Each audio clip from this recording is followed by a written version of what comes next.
vient d'expliquer FX, je voulais commencer par rappeler que ça fait plus de 2 mois maintenant qu'on est des millions à se mobiliser contre Macron, contre la réforme des retraites, contre son monde, celui du racisme, celui des injustices sociales. Et c'est bien pour ça qu'on est là aussi présent aujourd'hui. Donc pour rappeler que ce tous ensemble, c'est nous qui l'avons construit. C'est ce tous ensemble, des étudiants, des lycéens, des retraités, des salariés du public et du privé. C'est ce tous ensemble qui fait qu'on est des millions à l'heure actuelle dans la rue à protester contre ce pouvoir.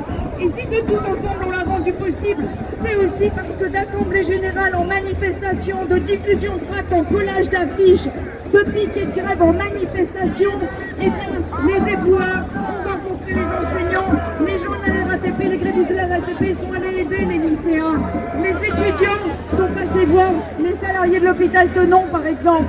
C'est nous qui l'avons construit ce tous ensemble. Et ce tous ensemble, c'est la puissance de la solidarité, c'est la puissance de l'unité, c'est la puissance de notre classe. Et c'est bien ça que le gouvernement va s'employer à casser. Il l'a toujours fait, mais il va redoubler d'efforts parce que ce tous ensemble qu'on est en train de construire rend tout possible. Il rend possible un autre monde. Il rend possible le fait d'affirmer à l'heure actuelle que c'est nous qui devons décider. Parce que c'est nous qui produisons, c'est nous qui cotisons, c'est nous qui travaillons. À partir de ce moment-là, il faut avoir en tête que le gouvernement a fait tout pour essayer de nous casser et qu'il va continuer. Il utilise le 49.3, on ne sait pas laisser piéger, nous sommes encore des millions à protester. Il utilise l'arme de la répression et nous devons continuer à affirmer notre solidarité inconditionnelle avec toutes les personnes qui aujourd'hui se font matraquer, gazer, emprisonner. Nous sommes là aussi pour comprendre que la question du racisme, ce n'est pas une question en plus. L'attaque à l'heure actuelle sur les sans-papiers, ce n'est pas une question en plus. C'est l'arme qu'ils entendent utiliser. Et si le gouvernement affirme à l'heure actuelle qu'il est provisoirement obligé de reculer parce qu'ils sont tous divisés, eh bien c'est bien ça qu'il va s'employer à faire dans les semaines qui viennent.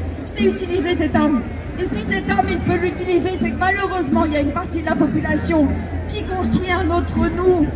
Ils entendent aujourd'hui par le nous, un nous nationaliste, un nous raciste. C'est pour ça que cette manifestation n'est pas une manifestation en plus. Il faut clairement qu'on explique partout où nous sommes, où nous travaillons, où nous étudions, où nous vivons, que notre combat pour la justice sociale, c'est aussi un combat pour l'égalité des droits. Que ce combat-là, il est donc indissociable du combat antiraciste, du combat antifasciste.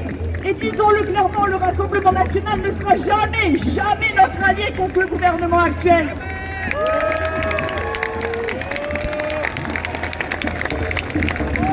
Alors je vais terminer par la chose suivante.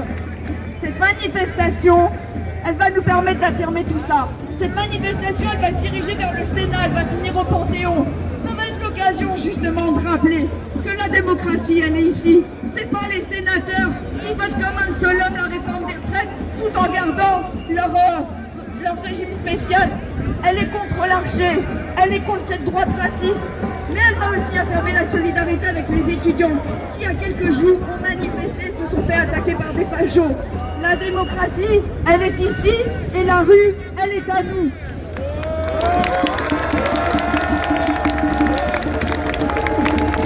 Parce qu'on a besoin du collectif, on a besoin de crier tous ensemble des slogans. Il y en a plusieurs qui ont déjà été lancés. Je vais vous en lancer un aussi. J'espère qu'on va pouvoir le reprendre. C'est pas les immigrés, c'est pas les sans-papiers qui sont de trop.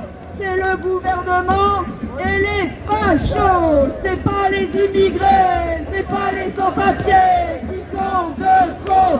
C'est le gouvernement